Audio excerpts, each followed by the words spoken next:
What if I told you that the financial struggles you face today didn't begin with you? They didn't begin with your parents or grandparents either. These struggles are the predictable outcome of a structure designed generations ago.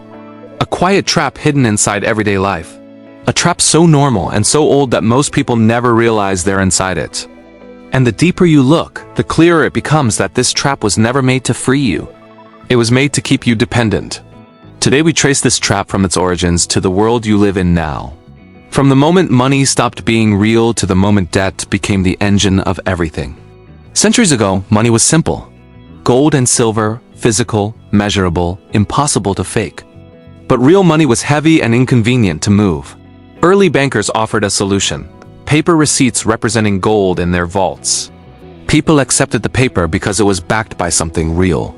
But this small convenience opened the door to something massive. Bankers learned that not everyone reclaimed their gold at once. So they issued more paper than gold they actually held. More receipts, more loans, more promises.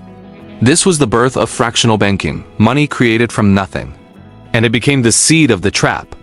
A system where money no longer represented value but trust. As economies expanded and nations industrialized, governments needed far more money than gold could support. They centralized banking, created national currencies, and issued government bonds. Debt became the fuel of nations. And every time governments borrowed, the financial system became more dependent on credit. People saw progress, railways, factories, global trade. But they didn't see the hidden cost. A world that could no longer function without debt growing forever. Then came the moment when everything changed. 1971, President Nixon ended the dollar's link to gold. He called it temporary. It became permanent. Money no longer had any anchor. It became belief, confidence, and ultimately debt. Once money had no limits, borrowing had no limits. Debt wasn't a tool anymore. It became the system itself.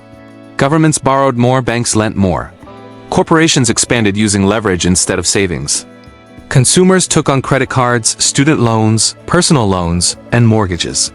Money became debt, and the economy turned into a machine that only moves if borrowing increases. After this shift, the predictable happened. Prices rose year after year because currency weakened.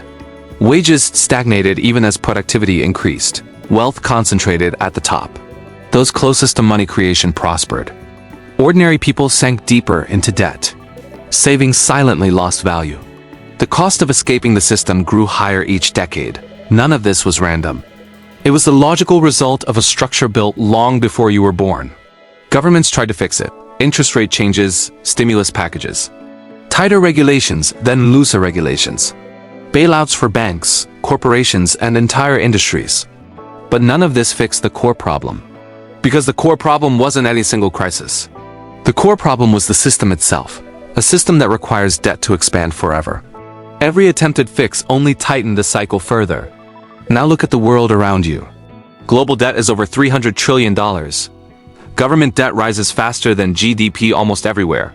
Real wages barely move. Housing affordability collapses. Inflation silently drains purchasing power every year. These are not temporary issues. They are features of the same ancient mechanism. A mechanism where the money supply must grow. Debt must grow. Prices must rise. Savings must lose value. People must borrow more. Banks must gain more power. Wealth must move upward. And the cycle must repeat endlessly. Takeaway 1. The system you were born into wasn't built for your financial freedom. It was built to funnel wealth upward through predictable cycles of inflation and debt. Takeaway 2. Debt isn't just part of the economy, it is the economy. Without constant borrowing, the system collapses. Takeaway 3. The only way to avoid being crushed is to understand the system. It doesn't reward hard work, it rewards strategy and knowledge. The trap was set long before you were born. But being born inside the trap doesn't mean you must stay trapped. The people who escape aren't the ones who work the hardest.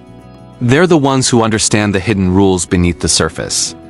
If you want more breakdowns like this, more financial history and hidden economic truth, subscribe and like the video. Share it with someone who needs to see what's happening beneath the surface.